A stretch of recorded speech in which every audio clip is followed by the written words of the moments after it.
I've been waiting for weeks to talk about this, but the Book of Boba Fett, which you can watch on Disney Plus, the 7-episode series that focuses on really one of the cult favorite Star Wars characters, has finally gotten his own centric story for the most part. But we're going to get to that as we talk throughout this segment. But spoiler, forewarning, if you have not watched Book of Boba Fett, go watch it and then come back and watch the video. But I'm not going to do a episode by episode breakdown because one, I think it'd be kind of boring, and two, there's so many other people that can do that much better than me. I had thought about doing an episode by episode breakdown on each episode of the podcast, but I would rather just wait and talk about the show as a whole now that I've seen it from start to finish. I won't say very high expectations going into this, but I did have reasonable ones. Now, I like the character of Boba Fett, but I've never loved the Boba Fett character. There's a great special on Disney Plus, I believe it's called Under the Helmet, explaining why at least people think Boba Fett is so popular. But really, if you think about it, Boba Fett didn't really do much in that original trilogy. You know, he had this kind of mysterious presence about him, and I think really what it is that he had such a cool, set of armor. His helmet looked really cool. People wanted to know more about him because you had that, like, his presence came through the screen and you're like, oh, this guy's probably got an interesting story. I want to know more about him. He falls in the Sarlacc pit in Return of the Jedi. He obviously escaped.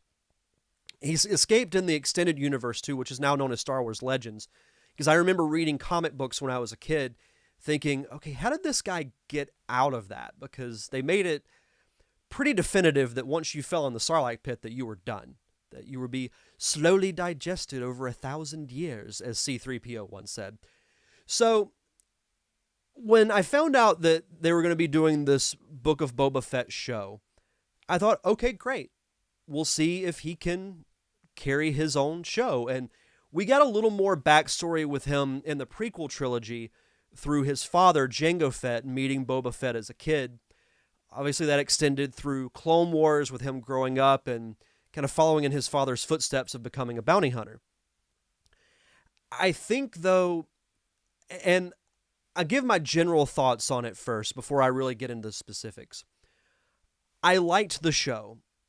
I liked that it gave us a different side of Star Wars in the sense that looking more into the crime syndicates and kind of the dark underbelly of, what Jabba the Hutt left behind. Because at the end of season 2 of The Mandalorian, we see that Bib Fortuna, Jabba's former right-hand alien, I guess you'd call him, had taken over his crime syndicate after he died.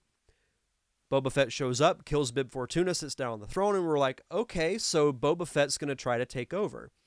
That's something different. And I think The Mandalorian hurt Boba Fett. And why, you might ask? Because when we watched The Mandalorian, that was who we thought Boba Fett was supposed to be. When The Mandalorian show was announced, we thought, okay, is it going to be about Boba Fett? We learned pretty early it wasn't the case. But we met Din Djarin, who goes around and does bounty hunter work. That's what we wanted to see Boba Fett do. Now, obviously, you couldn't do that with the Book of Boba Fett because we've seen that story before. So I give them credit for wanting to do something different with Boba Fett. And in a way, you got to see him grow and mature from being more than just a hired gun. He's learning how to really work with people and what he has to do to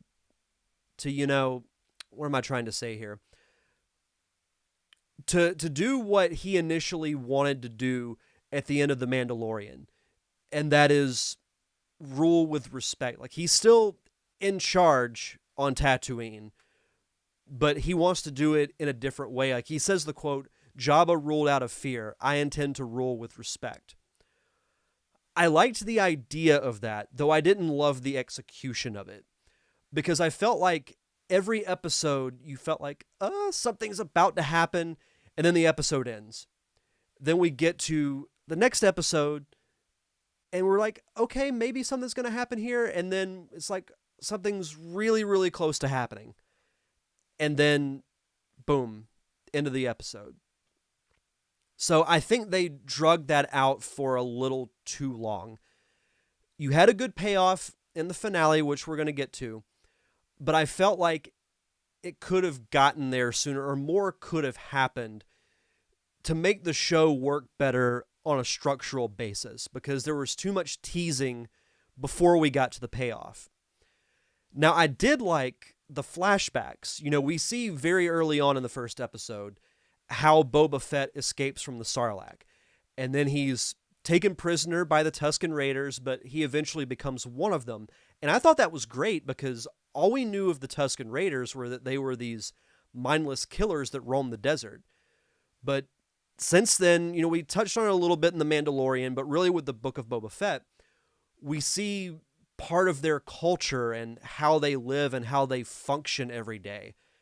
That's the stuff that I like to see with Star Wars. These races of characters that, you know, we see glimpses of in the movies. And that's what makes the series way of storytelling great, and why I think Star Wars needs to stick with it for the foreseeable future. You can learn more about these things that we've been curious about for, 45 years. And that stuff is great. So I found myself actually getting a little disappointed when we went back to present day, because I liked the flashbacks and seeing Boba Fett, learn to fight without his armor, without his weapons. It made that character much more interesting to me. That being said, I did want to touch on real quick. I actually really liked Tamura Morrison's performance as Boba Fett. I like that he has that certain dry wit about him. I'm really happy that he's getting to continue in that role. And also Ming-Na Wen as Fennec Shand. She just commands such a presence when she's on screen. Even, dating back to The Mandalorian, when she's on screen, you're just waiting, because she has a history of playing, these badass characters, like Agent May from Agents of S.H.I.E.L.D. She was one of the highlights from that show. So I found myself enjoying the scenes of those two together, because I think their chemistry is great. And that's why I wouldn't mind seeing a season 2, which I'll give my thoughts on that a little bit later on too. But then where we get to is as polarizing episodes 5 and 6. I feel bad calling them polarizing, because they're both really good, but they have little or nothing to do with Boba Fett. So in episode 4, it's teased that the Mandalorian, aka Din Djarin, is going to be brought in as muscle to help Boba Fett with the Pike Syndicate. Then episode 5, we see what Mando has been up to since the end of season 2. No appearance by Boba Fett at all, but people loved it because people liked the Mandalorian. As what I was going back to earlier is that the Mandalorian is what Boba Fett should have been. So everyone loved it, but partially it's because it had nothing to do with the Boba Fett storyline. And then we get to episode 6, which, again, spoilers, if you haven't seen this, go watch it, because, yeah, it had little to do with the main storyline, but also has some of the best Star Wars content that I've seen in years. You got an appearance by Luke Skywalker, and the de-aging on him looked much better than it did in the season 2 finale of The Mandalorian, which is funny because someone on YouTube said, okay, I'm going to do a better job than Disney did, so that he recreated that scene and Luke looked much better. So Lucasfilm hired him to do the de-aging for Luke in the Book of Boba Fett, which I think is a phenomenal story, and it pays off because it looks much better. It's funny because I was thinking about this, that, were this Nintendo, they would have just sent that guy a cease and desist and said, please refrain from using our copyrighted work. not realizing that, hey, it would be smart to hire this guy because clearly he has an idea of what he's doing. I won't go on a Nintendo rant. That's a discussion for my other show. Seeing Luke Skywalker, seeing Grogu again, seeing Ahsoka Tano, and seeing Luke and Ahsoka interact, and Ahsoka saying the line, "Oh, you're so much like your father." I smiled during that entire episode because it was fan service, yes, but I thought it was still done well. And then we get to the finale, and Grogu is being given a choice at the end of episode 6. Mandalorian leaves his gift, which is a suit of Beskar armor. Luke gives him the choice: you can take this and go back to the Mandalorian and forego your Jedi training, or you can take Yoda's lightsaber. You'll never see the Mandalorian again, but I'll train you to be a Jedi. If you've seen the sequel trilogy, you know what choice Grogu would make. So R2 flies Grogu and Luke's X-Wing back to Tatooine for the finale. And man, that reunion of him and Mando, when Grogu jumps up into Mando's arms, like, I'm not going to lie, I got a little emotional after that. But I just thought the finale was so well done. From that to Boba Fett riding the Rancor, the fights with Boba and Mando taking on the Pike Syndicate, the way it was shot was great. It was a good finale, and I know some people were disappointed because it didn't feature Mando, even though at the end we see it's leading into Mando Season 3.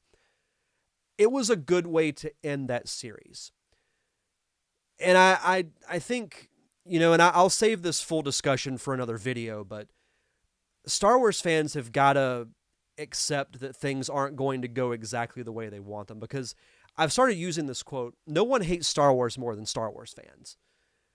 And it's really sad because it's my favorite fandom, it's my favorite medium, but it also has the worst fan base. The show is not without its criticisms. I mentioned, the very slow burn that it took to get to the payoff of the finale. I also didn't care for the mods. I felt like they were a combination of the Power Rangers and the Neutrinos from the old Ninja Turtles cartoon. There's a chase scene involving them. I believe it was in episode 4, or it might have been 3. I can't remember off the top of my head. That was embarrassingly bad because the vehicles just move so slow through these crowded streets. It was bad. It was inexcusable to me. It was just very, very bad. I think if we get a season 2, they will probably be back, but I hope they are used just a little bit better. But, I haven't even talked about Cad Bane. Cad Bane from the Clone Wars showed up, in episode 6 at the end, when he had the showdown with Cobb Vanth, who also returned. Episode 6 was just full of so much Star Wars greatness. And I will admit, I'm not as familiar with the Clone Wars, so I knew of Cad Bane, but I didn't know a ton about him. But as soon as I saw the hat, I knew who it was. And I just know that, and I got to give a shout out to my friend, Thomas Carter Rochester, who hopefully is watching this. He wrote this on Twitter, and I thought it was perfect. He said, "I saw the hat, and I lost my you-know-what." And you know what is. I was the same way, and I felt so much tension because I'm like, he's going to kill Cobb Vanth. Thankfully, he didn't, as we see at the end of episode 7, but so much great stuff with Book of Boba Fett. A little uneven, but I would actually be okay with the season 2. And I will say this, there's one storyline I think they could do for season 2. I don't know if they'll do it, but I think it needs to lead off with Boba Fett finding out that Mace Windu is still alive. And you think, how is he going to react to this with his new lease on life, his new viewpoint of the world? Is he still going to want to kill him after Mace Windu killed Jango? Or is he going to take a different route? I don't know that they'll do that, but I think it would be really cool because I have this rule.